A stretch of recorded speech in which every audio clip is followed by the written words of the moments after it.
Hey, how's it going everybody? Welcome back to the channel and welcome to my first look at the Ice and Fire mod for Mount & Blade 2 Bannerlord. This is, yes, another Game of Thrones mod, however they are absolutely cooking with this one and it takes a completely different take on the actual Game of Thrones genre, as I kind of describe this as being if Game of Thrones was set in realistic medieval 15th century Europe, and they've done an absolutely insane job with all the armors and everything else along those lines. The mod has recently gone into its alpha testing, giving Patreons a glimpse behind the scenes of what they have been cooking. And I know really quickly that there will be some people in the comments, or just the average person who doesn't really kind of understand modding too much, being like, why don't all these other Game of Thrones mod teams just work together and create something massive? However, something that I guess a lot of people don't consider is these modders are going to be pouring thousands, if not they already have been pouring thousands of hours into creating something, and if it isn't the vision that you have in mind, or maybe you don't necessarily get on with all the people working on certain mod teams, it's just not something that you're going to be actually committed to, enjoying, and want to put all your free and spare time into creating. And as I said, Ice and Fire have a completely different vision from a lot of the other Game of Thrones mod teams. The stuff they're creating, as I said, is very much more medieval Europe aesthetic, and it looks absolutely incredible. Okay, so here we are on the campaign map right now. I'll just speed it up till it's daytime. So this is using the Dance of the Dragons campaign map right now. They were recently very much working together, the two teams, kind of sharing assets and stuff. However, they recently posted over on the Ice and Fire Discord page that they are decoupling from one another. It seems like a very amicable like split, so I don't think there's any really drama between that whatsoever. More so, these guys just want to go off into their own direction. However, the Dance of Dragons team were really awesome and allowed them to kind of keep all their assets and other things in the mod for their first release, and obviously remove them as they go further forward. They currently already have their own custom campaign map, which I'll put on your screen right now, that they're currently working on. Obviously, it's nowhere near as far along as the Dance of the Dragons map mod. This map from the Dance of Dragons team is absolutely insane. This is one of the best looking campaign maps that I've seen for Bannerlord. It's really, really impressive and huge and large scale, but I have no doubt that the Ice and Fire team won't be able to create something just as beautiful, which I'm really, really looking forward to.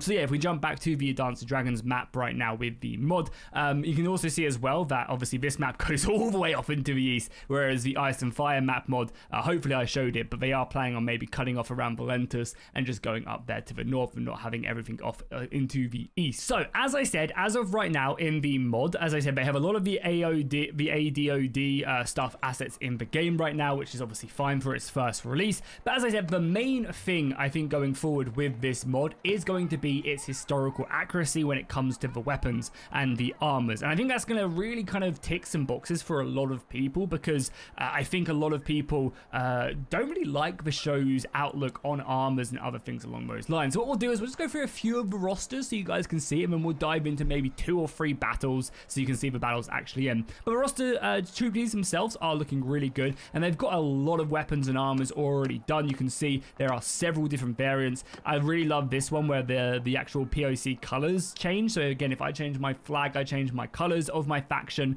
it will actually change right here, which is kind of nice. Again, they have some of the more heavily armored dudes right here. Again, these guys look absolutely awesome, and as I said, these POCs also change right there. You have the elite heavy cavalry. I think this mod has some of the nicest horse armors I've ever seen. And if we make our way over again, you can see some more archers with brigandines. As I said, I think it's around about 15th century by the looks of it. We've got like full plate, and we've got like brigandines and stuff. So yeah, I think it's 15th century armors, but again, I'm sure you guys can let me know down below in the comments as well. And you also have the Westland militia as well, which again look really, really good.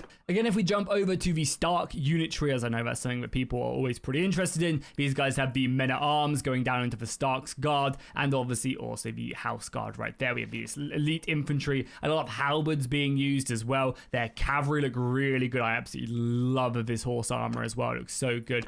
Yeah, so you have Stark Heavy Cavalry, you have the Bowmen, and again, this is something I think from the Dance of Dragons mod right here, where the militia are actually like really good units as well, which again, I love. I think it makes siege battles so much more interesting. Again, if we jump into a battle right now, we can see some of the armors up close and personal, because as I said, that's the majority of the things that are actually done right now is going to be the armors that are currently completed. So yeah, if we dive in again, you can see this is Tywin Lannister's horse armor. Look how insane this armor actually ends up looking. As I mentioned, way more historically accurate with the weapons and the armors and everything else. So we have our longbowmen right here. Keep in mind, everything is still very much a work in progress. This is like their literal first alpha right now. You can see the bowmen set up in all their different types of armors, looking very, very nice as well. We make our way up here. Again, the infantry. It's just dudes with halberds and other weapons along those lines. Again, some of these armors, if we go into the photo mode really quickly, because I actually don't have RTS camera on right now, again, you guys can see the actual weapons and armors in all their glory. And it looks incredible. And I actually really love this take on Game of Thrones, like the more historically set, but obviously this is more book centric right now, but still kind of not having like that flair of Game of Thrones. So you still have the sigils and other weapons and like different types that still represent like the lion's armor and stuff like that. The weapons look really good, and so do the infantry. Over here, again, the cavalry, as I said, the horse armor is insane, like with the mail and the leather, these kind of impact hits right there. Like imagine just charging full-fledged into a infantryman right there. The huge lancers as well, which of course you can couch. The beautiful Lannister horse armor here as well with the infantry on top. This is probably like a lord, and even like the attention to detail like on the saddles and stuff like that, looking very impressive. So let's push our way a bit further forward right now, and I'll let the two lines clash. We can also take a look at the Starks, and then let's maybe switch over. Again, the cavalry formations look incredible. Unfortunately, this is a bit of a wooded map, so it's going to be a bit harder to see, but we'll push forward and we'll charge our cavalry in as well, so you guys can see that.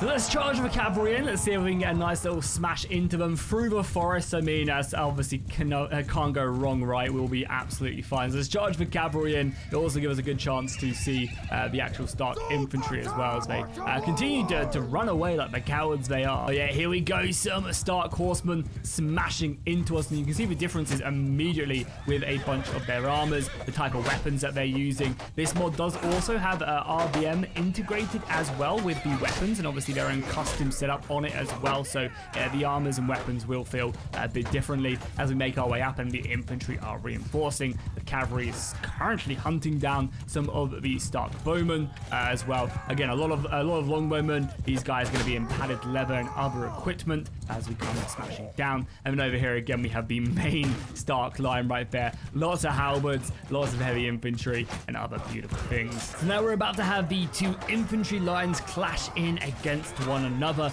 both sides fighting pretty brutally. So you can see the clashes. And again, if we go to photo mode really quickly, you guys can see the armors up close and personal as both sides go into clashing. So it's going to be a lot of halberds, a lot of spears smashing. I think one mod that they could obviously try to integrate into this as well, some more armors right there, is the banner mod as well. I think better banners actually doesn't work too well anymore. I think it's pretty outdated and has a bunch of crashes. But getting something like that to work would be incredible, because when I think of Game of Thrones, that's what I think of, like banners, sigils, fluttering, and yeah, it looks really, really nice in the snow. Obviously, we also have other units as well, so a lot of other veteran footmen, house guard. These are the Vale infantry. You can see they're very, very heavily armored. Their knights are obviously going to be really, really strong as well. Lots of different armor types for them. All the lords are also done as well. If we go over to the Eyrie, again, you can see some of the even notables right there. But yeah, if we go down to Lysa Arryn, you can obviously see Baelish himself in his medieval attire, which looks really, really nice, and there's actually obviously also a family tree right here. Edmure Tully in his amazing lord's armor. Some of the Reach House Guard also look really, really cool. I love the underlying green like armors across the board. There are also, again, a lot of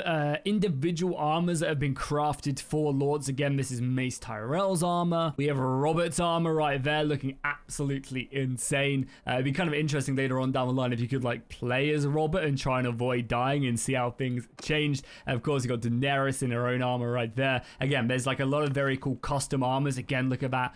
Just these beautiful, beautiful overcoats and other pieces. And that is where we're going to wrap up today's video. So as I said, the mod is still very much a work in progress, but the armors look incredible, and I'm really, really excited to see the future of this project. Of course, they are currently, making their break from a Dance of Dragons mod, which is currently, I actually recently released a new beta, which I do need to cover some more. But yeah, again, the mod looks really good. I love the different take on it. The more historical look, I think, is incredible. I'm very excited to see the future of it. I'll leave a link to their Discord down below in the description. Let me know what you guys thought of it down below, and I'll see you guys in the next one.